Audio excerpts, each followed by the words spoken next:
चलिए, question number 1.6। Last video में 1.6 से रिकॉर्डिंग अटक गया था।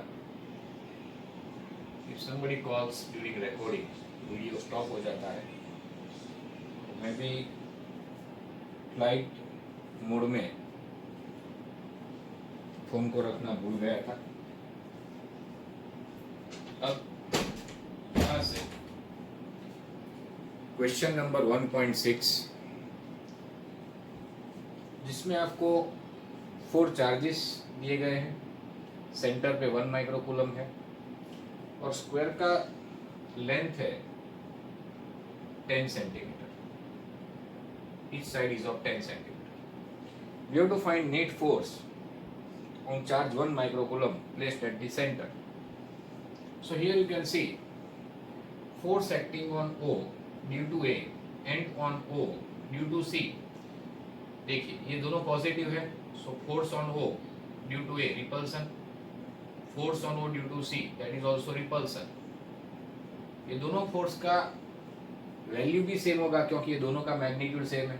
तो जितना रिपेल ये करेगा उतना ही रिपेल ये करेगा। तो यहाँ पे आप ये वैसे तो डिस्टेंस फाइंड कर सकते हो आप, वैसे जरूरत नहीं है। क्लियर, 2 माइक्रोकूलम इंटू 1 माइक्रोकूलम, क्योंकि इन दोनों के बीच हमें फोर्स फाइंड करना है। तो इन दोनों के बीच का डिस्टेंस क्या है, r divide by r square. So magnitude same, but FOA and FOC are in opposite direction, so these two are opposite vectors. So resultant force on O due to these two charges is 0. Now what is the resultant due to these two charges, that we have to find. Clear? So FOA and FOC are equal in magnitude, opposite in direction, so they cancel each other's effect. Similarly force on O due to B क्या होगा, attraction. Force on O due to D क्या होगा, वो भी attraction. जितना attract B करेगा उतना ही attract D करेगा, क्योंकि दोनों के वैल्यू कैसे हैं, सेम। जितना फोर्स ओ पे बी लगाएगा उतना ही डी लगाएगा, दोनों फोर्स की value same. Clear or not? And direction opposite, मतलब ये इसको कैंसिल करेगा, ये इसको कैंसिल करेगा। तो रिजल्टेंट फोर्स क्या हो जाएगा, बोलो, ओ पे 0। फाइंड करने की जरूरत नहीं है। अगर आप ये फाइंड करोगे, डिस्टेंस आर रखोगे, तो आर कितना होगा, ये 10 है, इसे आप L बोल दो, L इज 10। तो R क्या होगा, ये पूरा डिस्टेंस जो होगा AC पाइथागोरस से √2L होगा, एंड R क्या होगा, L by √2। L is 10 centimetre. So if you calculate this, 9 into 10 to the power 9, 2 into 10 to the power -12, clear, divide by R।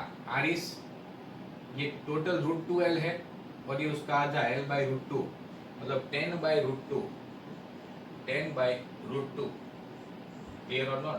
तो ये फोर्स आपको मिलेगा 3.6 newton approximate repulsive force is that. लेकिन यहाँ हम लिखेंगे कि FOA and FOC both are of same magnitude, both are of same magnitude and opposite in direction, so they cancel that effect, so they cancel each other. उसी तरह से आप FOB and FOD ये दोनों की वैल्यू फाइंड करना, क्या मिलेगा, K Q1। वैल्यू फाइंड करने के लिए चार्ज को साइन के साथ नहीं रखना है, सिर्फ चार्ज का वैल्यू रखना है, ठीक है ना। Force between this two same as force between this two. तो इसका वैल्यू फाइंड टू 10⁻⁻⁶, इसका 10⁻⁻⁶ divide by R square. R क्या है, again same 10 into 10 to the power -2 divide by √2, और इसका क्या होगा, बोलो, स्क्वायर। ये स्क्वायर होगा, सॉरी स्क्वायर होगा। यहाँ क्या आएगा तो आंसर इसका आंसर आएगा 9 न्यूटन। लेकिन ये 9 इधर भी, ये 9 इधर भी, so they cancel each other's effect. So resultant force acting on charge placed at centre is 0, क्योंकि ये इसको कैंसिल करेगा, ये इसको कैंसिल करेगा। इसके ऊपर total 4 forces are acting, but this are in opposite direction, this are in opposite direction. इन दोनों का मैग्नीट्यूड सेम है, direction opposite, so they cancel each other. इन दोनों का मैग्नीट्यूड सेम है, direction opposite, so they cancel each other's effect. Clear? अब यहां से आगे क्वेश्चन नंबर 1.7 देखिए। क्वेश्चन नंबर 1.7 क्या है, देखिए, an electrostatic field line is a continuous curve, that is a field line cannot have sudden break. देखिए, field line cannot have a sudden break. आप कहीं पे भी क्वेश्चन नंबर 1.7 अगर यहां प्लस क्यू चार्ज है, अब प्लस क्यू चार्ज से जो फील्ड लाइन निकलेगी वो यहां से लेके इंफिनिटी तक होगी। ऐसा कभी हो ही नहीं सकता है कि इतने रीजन में फील्ड लाइन ब्रेक हो गया, ऐसा कभी नहीं हो सकता है। अगर ऐसा हुआ उसका मतलब क्या कि यहां मैं कोई चार्ज रखूंगा तो ये चार्ज इसको रिपेल नहीं कर सकता है, but that is against this Coulomb's law. Clear? ये कूलम लॉ को सेटिस्फाई नहीं करता है क्योंकि इन दोनों के ऊपर फोर्स तो लगेगा ही, इसलिए ये फोर्स कंटिन्यूअस लगेगा। जब तक फील्ड है तब तक कंटिन्यूअस फोर्स लगेगा, इसलिए बीच में कहीं पे ब्रेक होगा नहीं। इलेक्ट्रिक फील्ड लाइन बीच में कहीं पे भी ब्रेक नहीं होगा, it is a continuous curve. Clear? And explain why two field lines never cross each other at any point. Why two field line never cross each other at any point. So why do field line never cross each other? Reason is that if they cross then at point of intersection, ये भी आपको theory video में बताया गया है, we can draw two tangent corresponding to two field line, means electric field कि एक ही point पे इलेक्ट्रिक फील्ड की कितनी वैल्यू मिलेगी, दो वैल्यू मिलेगी। तो इलेक्ट्रिक फील्ड की दो वैल्यू मिलेगी बराबर टू डायरेक्शन मिलेगी। Clear or not? Electric field has two direction at a given point, which is not possible. So at a given point, electric field must have a single value with single direction. That's why two field line can never intersect. Clear? Then question number 1.8, 2 point charge are located. तो ये कुछ question काफी easy है, काफी आसान है, तो better यही है कि आप पहले खुद सॉल्व कर लो और जो भी डाउट हो उसका ही आप वीडियो देखो, ठीक है ना? नहीं तो ये बोरिंग टॉपिक्स है। 2 point charge 3 microcoulomb and -3 microcoulomb, QB is -3 microcoulomb. This two charges are placed, कितने दूर रखे गए हैं? 20 centimetre apart in a vacuum, 20 centimeter apart in a vacuum. Okay. Now, what is the electric field at midpoint of the line joining two charges? Center पे electric field कितना? देखिए थोड़ा ध्यान से, सेंटर पे इलेक्ट्रिक फील्ड कितना ये आपको फाइंड करना है। तो हम दोनों चार्ज के कारण इलेक्ट्रिक फील्ड फाइंड करेंगे, दोनों चार्ज के कारण हम इलेक्ट्रिक फील्ड फाइंड करेंगे, ठीक है? यहां पे हम QA के कारण भी इलेक्ट्रिक फील्ड फाइंड करेंगे और QB के कारण भी। देखिए QA के कारण यहां इलेक्ट्रिक फील्ड, ये पॉजिटिव चार्ज है तो field is in outward direction from positive charge, तो this is field due to QA। Clear?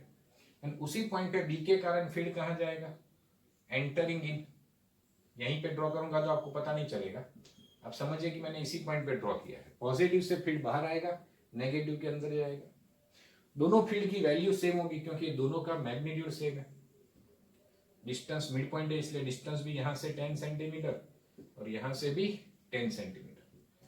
तो EA एंड EB दोनों की वैल्यू सेम है, क्या है? KQ/R²। K मतलब 9 × 10⁻⁹, Q कितना? 3 माइक्रोकूलम, 3 × 10⁻⁻⁶, एंड डिस्टेंस कितना? 10 सेंटीमीटर, तो 10 × 10⁻²⁵ मीटर और इसका स्क्वायर। तो इस तरह से आप ये फील्ड की वैल्यू फाइंड कर सकते हैं, ठीक है ना?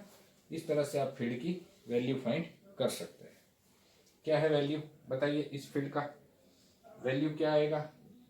9 × 3 27, 10⁻3, 9 - 6 3, 10⁻⁻1 -2 ऊपर जाएगा +2, तो 27 × 10⁵ क्लियर, न्यूटन पर कूलम और वोल्ट पर मीटर भी लिख सकते हैं। नेक्स्ट चैप्टर में पता चलेगा वोल्ट पर मीटर कैसे लिखते हैं। So it is 2.7 into 10⁶ newton per coulomb. लेकिन ये दोनों की वैल्यू है। At this point O, at point O, EA and EB both are in same direction, so they can add it like scalar. Both are in same direction, so they can add it like scalar. Therefore resultant field at O, आपको लिखना है words में, resultant field at O is EA plus EB, because EB and EA both are in same direction, so you can write 2 times this, means 5.4 into 10⁶ Newton per coulomb. So this is the electric field at point O. Now second question is, if negative charge of magnitude 1.5 into 10⁻⁹ coulomb, अगर यहाँ पे आपको electric field मालूम है तो वहां पे आप कोई भी चार्ज रखिए, उससे क्या मतलब है, फोर्स कितना लगेगा, QE। क्लियर, फोर्स कितना लगेगा, QE। फोर्स की वैल्यू चाहिए तो सिर्फ Q इंटू E। कितना चार्ज रखा है हमने, बोलो कितना चार्ज रखा है, सेंटर पे 1.5 नैनो कूलम, मतलब 1.5 into 10⁻⁹ coulomb. What is the value of electric field, 5.4 into 10⁻⁶। इन दोनों का प्रोडक्ट कीजिए, 10⁻³ न्यूटन। क्लियर, और आंसर क्या आएगा, देखिए Q into E, Q is -9। Okay, तो यहाँ पे 1.5 into 10⁻⁹ है कि -9 है, वो आप देख लेना कितना है। एंड इलेक्ट्रिक फील्ड कितना है वो भी आप देख लेना, ठीक है। मेरी बुक में ये 1.5 into 10⁻⁹ है और ये इलेक्ट्रिक फील्ड है। एग्जैक्ट वैल्यू अगर हम चेक कर ले टेक्स्ट बुक में से कितना है, टेक्स्ट बुक में उल्टा सीधा दिया है, तो इट इज 1.5 into 10⁻⁹ ही है, ठीक है। Okay, so it is, product कीजिए आप इन दोनों का। So this product turns out to be 8.1। Okay, तो इस तरह से ये 8.1 into 10⁻⁻3। फोर्स कहाँ से कहाँ लगेगा, फ्रॉम फोर्स, अगर हमने यहाँ पॉजिटिव चार्ज रखा है तो फोर्स लगेगा फील्ड की डायरेक्शन में, पॉजिटिव चार्ज ही रखा है तो force will be in the direction from A to B। Clear or not, अगर पॉजिटिव चार्ज रखा है तो फोर्स कहाँ लगेगा, A से B की तरफ। Clear, so force will act from A to B, force will act from A to B। Clear or not, बात समझ में आ रही है ना। A पे पॉजिटिव चार्ज है, B पे नेगेटिव चार्ज है, तो पॉजिटिव से नेगेटिव इलेक्ट्रिक फील्ड होगा ऐसे। क्लियर और नॉट, और पॉजिटिव चार्ज पे फोर्स कहाँ लगेगा, in the direction of field. Positive charge पे फोर्स कहाँ लगेगा, in the direction of field. Is that clear, तो फोर्स की डायरेक्शन A से B की तरफ होगी। अगर पॉजिटिव है तो पॉजिटिव रिपेल करेगा, नेगेटिव अट्रैक्ट करेगा। Is that clear. नाउ यहाँ पे, हाँ, लेकिन उन्होंने क्वेश्चन में ये लिखा है कि ये चार्ज नेगेटिव है, साइन नहीं दिया है उन्होंने, वर्ड्स में लिख के दिया है कि ये चार्ज नेगेटिव है। अगर ये चार्ज नेगेटिव है तो फोर्स कहाँ लगेगा, B2 है। फोर्स कहाँ लगेगा, B2 है, उन्होंने वर्ड्स में लिख के दिया है। It is a negative charge, हमने सिर्फ वैल्यू देखा, पर यहाँ लिख के दिया है, देखिए negative test charge is kept at. अगर नेगेटिव चार्ज है तो फोर्स कहाँ लगेगा, देखिए नेगेटिव है तो पॉजिटिव क्या करेगा, अट्रैक्ट, नेगेटिव क्या करेगा, रिपेल। तो force is from B to A, force is equal to Q into E, directed from B to A। Okay, बात समझ में आई ना। ये नेगेटिव टेस्ट चार्ज है, हमें तो नेगेटिव यहाँ इसलिए नहीं रखा क्योंकि ये जो मैग्नीट्यूड फॉर्म है, ये फॉर्मूला है मैग्नीट्यूड फॉर्म है, तो यहाँ चार्ज को साइन के साथ नहीं रखते सर, चार्ज की वैल्यू रखते हैं। डायरेक्शन तो वैसे ही पता चल गया कि यहाँ 3 माइक्रो कूलम है A पे और B पे क्या है, -3 micro coulomb. It is just like a dipole, yes और नो। तो इलेक्ट्रिक फील्ड कहाँ होता है, पॉजिटिव से नेगेटिव। वैसे भी EO की डायरेक्शन कहाँ है, EO is from A to B। तो सेंटर पे नेगेटिव चार्ज रखोगे तो नेगेटिव चार्ज के ऊपर फोर्स कहाँ लगेगा, opposite to electric field, that is from B to A। Is that clear, negative charge पे फोर्स कहाँ लगेगा, B to A। Clear or not. Centre पे नेगेटिव चार्ज रखोगे तो फोर्स कहाँ लगेगा, B2A, क्योंकि यहाँ पे आपको A और ये B, ये पॉजिटिव चार्ज है, ये नेगेटिव चार्ज है। अगर यहाँ नेगेटिव चार्ज रख दिया, देखिए इलेक्ट्रिक फील्ड पॉजिटिव से बाहर निकलती है नेगेटिव की तरफ। अब नेगेटिव चार्ज यहाँ रखा तो नेगेटिव चार्ज के ऊपर फोर्स कहाँ लगता है, फील्ड की ऑपोजिट डायरेक्शन में। एक तो ऐसे सोच सकते हो, दूसरा क्या सोच सकते हो, पॉजिटिव नेगेटिव को अट्रैक्ट करेगा, नेगेटिव नेगेटिव रिपल्सन, मतलब force will act from B to A। Clear? So it is about 1.8, ये 1.8 था, अब 1.9। देखिए 1.9 में क्या है, क्वेश्चन काफी आसान है, आप खुद ट्राई करना एक बार, फिर ही ये टाइम पास करना वीडियो देखने का, ठीक है ना। 1.9 में मेरा कर्म कर रहा हूं, अब अपना कर्म करना, पहले सॉल्व कर देना, ठीक है। एसी बिगड़ गया है, एसी नहीं चल रहा है, चलिए अभी कोई रिपेयर भी नहीं करने आ रहा है। QA is 2.5 into 10 raised to minus 7 coulomb। QA 2.5 10 raised to minus 7 coulomb। QB minus 2.5 10 raised to minus 7 coulomb। ये भी डाइपोल है, located at A and B। देखिए पॉजिटिव चार्ज जो है वो कहाँ पे है, नेगेटिव Z एक्सिस पे है, ठीक है। सपोज इसको हम X, इसको Y और इसको Z ले लें, तो नेगेटिव चार्ज यहाँ पे है -15 सेंटीमीटर। इसका कोऑर्डिनेट क्या होगा, Z एक्सिस पे 0 0 -15। एंड पॉजिटिव चार्ज कहाँ पे है, यहाँ पे 0 0 +15। बोलो negative charge and positive charge दोनों के बीच डिस्टेंस कितना होगा, तो ये डिस्टेंस अगर आप देखोगे ना तो 15 इधर, 15 इधर और 15 इधर, टोटल डिस्टेंस कितना होगा 30। तो नेट इलेक्ट्रिक डाइपोल मोमेंट क्या होगा, Q इंटू 2A। Q मतलब magnitude of any one of charge, क्योंकि दोनों का मैग्नीट्यूड कैसा है, सेम। एंड 2A मतलब क्या, इन दोनों के बीच डिस्टेंस, तो दिख ही रहा है ना डिस्टेंस, ये 15 और ये 15, 30, पर लेकिन सेंटीमीटर है 30, तो -2 metre.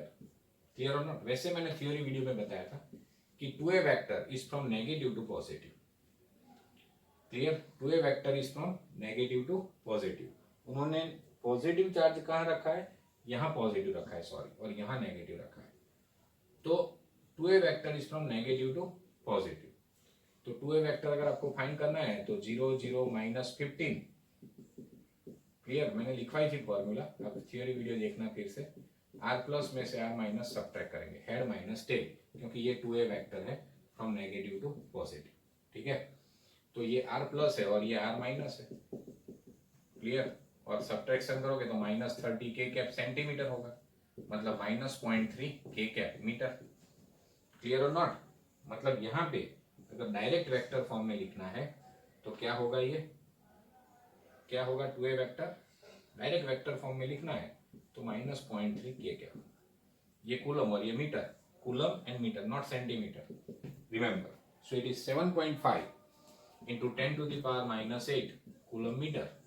minus K cap is the direction, value is 7.5 into 10 to the power -8। is that clear? और क्या फाइंड करना है, what is the total charge and dipole moment। Total charge तो डाइपोल का हमेशा 0 होता है। एक क्वेश्चन मुझे आपसे पूछना था कि टोटल चार्ज 0 होता है तो इलेक्ट्रिक फील्ड 0 क्यों नहीं होता है डाइपोल के कारण। टोटल चार्ज 0 होता है पर इलेक्ट्रिक फील्ड 0 इसलिए नहीं होता है क्योंकि both the charges are located at different position. उनका लोकेशन एक नहीं है, लोकेशन अलग अलग है, इसलिए ये दोनों चार्जेस जो हैं उनका लोकेशन अलग होने से इलेक्ट्रिक फील्ड 0 नहीं है इलेक्ट्रिक डाइपोल के लिए, ठीक है। अगला सवाल क्या है, देखिए बहुत आसान है, 1.10 क्वेश्चन 1.10 क्या है क्वेश्चन, देखिए इलेक्ट्रिक डाइपोल जिसका डाइपोल मोमेंट कितना है, dipole moment 4 into 10 to the power -9 coulomb meter is aligned at 30 degree with electric field, okay, with the direction of uniform electric field 5 into 10 to the power 4 Newton per coulomb। क्या find करना है, calculate magnitude of torque acting on the dipole. Magnitude of torque, torque क्या था, P cross E, याद आया, and magnitude of torque क्या होगा, P sin theta, P sin 30. Sin 30 is 1/2, so P is 4 into 10 raised to minus 9, 5 into 10 raised to 4. Sin 30 is half, so this is torque. Clear? Now question number 1.11 देखिए 1.11 इसको मिटाया जाए, easy सवाल था। 1.11 क्या लिखा है, a polythene piece rubbed with wool is found to have a negative charge of 3 into 10 to the power minus 7 coulomb. Okay, polythene piece rubbed with wool is found to have a negative charge of 3 into 10 raised to minus 7 coulomb. Estimate the number of electron transfer from which to which. देखिए polythene को रब किया with rubber, clear, polythene को रब किया with rubber, तो यहां पे पोलीथीन को रबर के साथ रब किया, क्लियर, ओके। कौन नेगेटिवली चार्ज हुआ, पोलीथीन, पोलीथीन नेगेटिवली चार्ज हुआ, मतलब रबर से इलेक्ट्रॉन ट्रांसफर हुए पोलीथीन पे, किसका मास इंक्रीज हुआ, सर रब करने से थोड़ी मास बढ़ता है, अरे इलेक्ट्रॉन तो पार्टिकल है ना, इलेक्ट्रॉन का मास होता है, तो इलेक्ट्रॉन रबर से पॉलीथीन पे ट्रांसफर हुए तो पॉलीथीन का मास स्लाइटली इंक्रीज हुआ, वो चेंज होगा पर निग्लिजिबल, उसको हम कंसीडर नहीं करते। पर प्रैक्टिकली अगर कोई पूछे कि फ्रिक्शन इलेक्ट्रिसिटी से जब बॉडी का चार्जिंग होता है या किसी भी बॉडी का चार्जिंग होता है तो आइदर वो इलेक्ट्रॉन लूज करता है या इलेक्ट्रॉन गेन करता है। अगर वो इलेक्ट्रॉन गेन करता है तो मास बढ़ गया स्लाइटली, और अगर वो इलेक्ट्रॉन लूज करता है तो मास स्लाइटली लूज हो गया, ये याद रखना। तो ऑन चार्जिंग क्वेश्चन आता है, on charging does mass of the body get affected, answer is yes, slightly, वो निग्लिजिबल होता है पर आंसर यस आएगा, नो नहीं आएगा, ठीक है। तो इलेक्ट्रॉन रबर से पॉलीथीन पे ट्रांसफर हुए, कितने ट्रांसफर हुए, तो चार्ज, अगर आपको चार्ज का वैल्यू मालूम है तो करस्पॉन्डिंग नंबर ऑफ इलेक्ट्रॉन आपको मालूम हो जाएगा, कितना होगा नंबर ऑफ इलेक्ट्रॉन, तो Q बाई कितना चार्ज है 3 into 10 raised to minus 7, clear, divide by 1.6 10 raised to minus 19. If you solve this you will get 1.875 into 10 to the power 12. इतने इलेक्ट्रॉन ट्रांसफर हुए, कहां से कहां, रबर से पॉलीथीन पे। कितना मास ट्रांसफर हुआ पॉलीथीन पे, तो मास कितना ट्रांसफर हुआ, तो एक इलेक्ट्रॉन का मास m ही, तो n इलेक्ट्रॉन का कितना n, तो इतना मास ट्रांसफर हुआ रबर से पॉलीथीन, कितना है देखिए, चलो कैलकुलेट करते हैं। इतने सारे इलेक्ट्रॉन है तो मास भी तो बहुत क्या, और इलेक्ट्रॉन का मास कितना होता है 9.1 10 raised to minus 31, राइट। तो ये कितना हो जाएगा बोलो, इसको सॉल्व करोगे तो इतना मास इंक्रीज हुआ। अब इतना मास मतलब आप सॉल्व करो, इसको देखो बहुत छोटा मास है, इसको आप इग्नोर कर सकते हो। ये कैलकुलेट करोगे तो आपको मिलेगा 1.7 into 10 raised to minus 18, clear, kilogram. Is that clear? तो इस तरह से आप इसको सॉल्व कर सकते हो, इजी था, बराबर। क्वेश्चन नंबर 1.12, क्वेश्चन नंबर 1.12 देखिए, आसान सवाल था ये। 1.12 में क्या है, question number 1.12, a polythene piece rubbed with two insulated charged copper sphere A and B have the center separated by 50 centimeter. Two spheres, charged spheres, center separated by 50 centimeter. This distance is quite large compared to dimension of sphere. Okay, what is the mutual force of electrostatic repulsion if on each charge is 6.5 10 raised to minus 7 coulomb, दोनों के ऊपर charge 6.5 10 raised to minus 7 coulomb है, तो कितना repulsion होगा K Q1 Q2 by R square, 9 into 10 to the power 9, 6.5 10 to the power minus 7, इसका square, distance is 0.5 metre, उसका भी स्क्वायर। क्लियर और नॉट, बात समझ में आ रही है कि नहीं आ रही है? अब क्या लिखा है उन्होंने, what is the force of repulsion if each sphere charge double and distance between them is half. अगर चार्ज डबल कर दिया, दोनों स्फीयर पे चार्ज डबल कर दिया एंड डिस्टेंस हाफ कर दिया, देखो बच्चों, तो 2 2 4 4 16, तो चार्ज हो जाए, फोर्स हो जाएगा 16 times, clear or not, force हो जाएगा 16 टाइम्स, क्लियर। पहले वाले का वैल्यू आएगा आपका 1.52 इंटू 10⁻⁻2 न्यूटन। कैलकुलेशन आप खुद कर लेना, ठीक है। और ये आएगा 16 टाइम्स, मतलब ये आएगा शायद 0.24 न्यूटन, 0.24 न्यूटन ये आएगा। इतना इजी है, इसको भी आप खुद सॉल्व कर सकते हो। क्वेश्चन नंबर 1.13 देखिए, क्वेश्चन नंबर 1.13। देखिए क्वेश्चन सारे आसान है, एक भी क्वेश्चन डिफिकल्ट नहीं है, सारे क्वेश्चन बिल्कुल इजी। इससे तो अच्छा अपना असाइनमेंट है, ठीक है ना। अगर असाइनमेंट सॉल्व किया तो ये तो बच्चों लगेंगे। Suppose the sphere A and B in exercise 1.12 have identical sizes, okay, A, B both have identical sizes, clear। अब यहाँ पे दोनों के ऊपर चार्ज भी सेम है। क्वेश्चन आप खुद रीड कर लेना एक बार, क्लियर। क्वेश्चन ये कहता है कि इन दोनों के बीच अभी at a given separation force F है, K Q²/R², नंबर 1 फोर्स है F, ठीक है। अब कोई थर्ड स्फीयर पहले हम A के साथ कांटेक्ट में लाते हैं, तो A के ऊपर चार्ज Q पहले भी हमने ये करके रखा है, इसका ऊपर चार्ज 0। जब आप सेपरेट करोगे तो A के ऊपर चार्ज हो जाएगा Q/2 और C के ऊपर हो जाएगा Q/2। ये स्टेप 1 है। स्टेप 2 में क्या किया गया, B और C को कांटेक्ट में लाया गया, B और C को कांटेक्ट में लाया गया, तो इसके ऊपर चार्ज Q और इसके ऊपर Q/2, टोटल क्या हुआ 3Q/2। अब जब सेपरेट करोगे तो इसके ऊपर 3Q/4 और इसके ऊपर भी 3Q/4 हो जाएगा, ठीक है कि नहीं। दोनों के ऊपर 3Q/4 3Q/4 हो जाएगा। Is that clear. अब यहाँ पे हमें फाइंड करना है कि कितना फोर्स लगेगा अगर हम A और B को अभी सेम सेपरेशन पे रखो, पर A के ऊपर चार्ज हो गया Q/2 और B के ऊपर हो गया 3Q/4, separated by same distance. तो force is K Q/2 3Q/4 divided by R², so 3/8 KQ²/R², it is 3/8F, it is 3/8F। तो इस तरह से हम ये लिख सकते हैं। और ये फोर्स आपको पहले फाइंड करके दिया था 1.52, तो यहाँ 1.52 इंटू 10⁻⁻2 रख देना, तो 3/8 से मल्टीप्लाई करोगे। आगे वाले क्वेश्चन में फोर्स का वैल्यू कितना था, when at a given separation दिया था, तो 1.52 इंटू 10⁻⁻2 था ना। इसको 3/8 से मल्टीप्लाई करना, आपको मिलेगा 5.7 into 10⁻³ Newton. This is the answer of this question number 1.13। बस आज इतना ही।